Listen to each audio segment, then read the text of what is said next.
How many of you have turned on the news or scrolled through Facebook and seen all the debates over abortion? So many people fall to one extreme to the other. Give full rights to abortion to the mother or ban it completely. Why not both? Through the research that I have conducted, I have found some very valid points on why the middle ground would be the best option on this topic. With that being said, there are three primary areas I would like to touch base on in this speech. First, I would like to explain why full rights given to the mother is not a good idea. Second, I would like to touch base on why banning abortion completely is out of the question.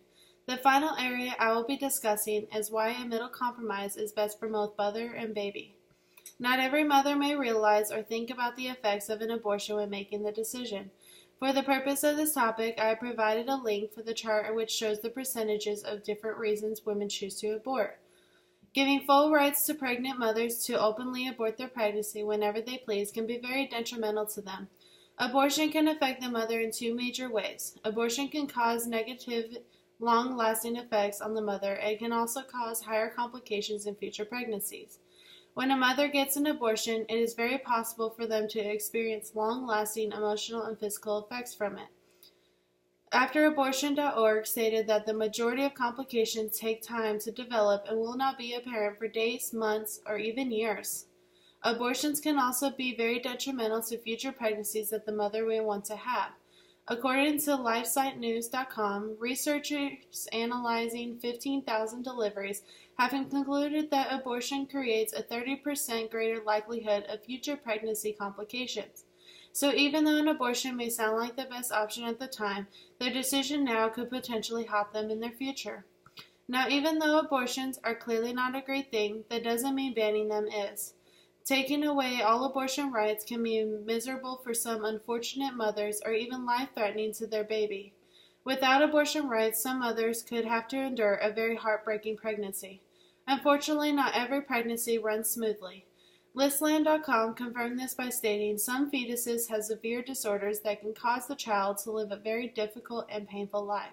Some disorders can be so severe that death is guaranteed after a brief and painful life. Taking away all abortion rights would force these mothers to have their babies suffer when their pain could have been ended. On another note, a miscarriage of a baby when the mother is pregnant with two or more can be life-threatening to the remaining babies. It can cause twin transfusion syndrome.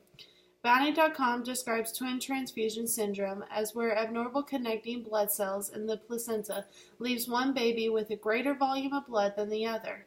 It carries a high risk of marriage or stillbirth if left undetected and untreated.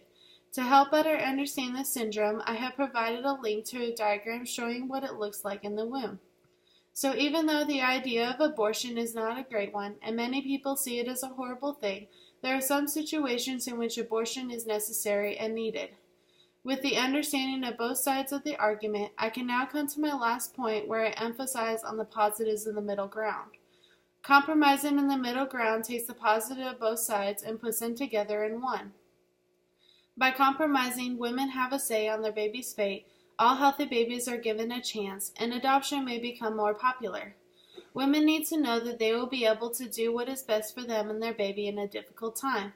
This includes being able to abort the baby if they will not be able to live a healthy life or if they will not be able to survive.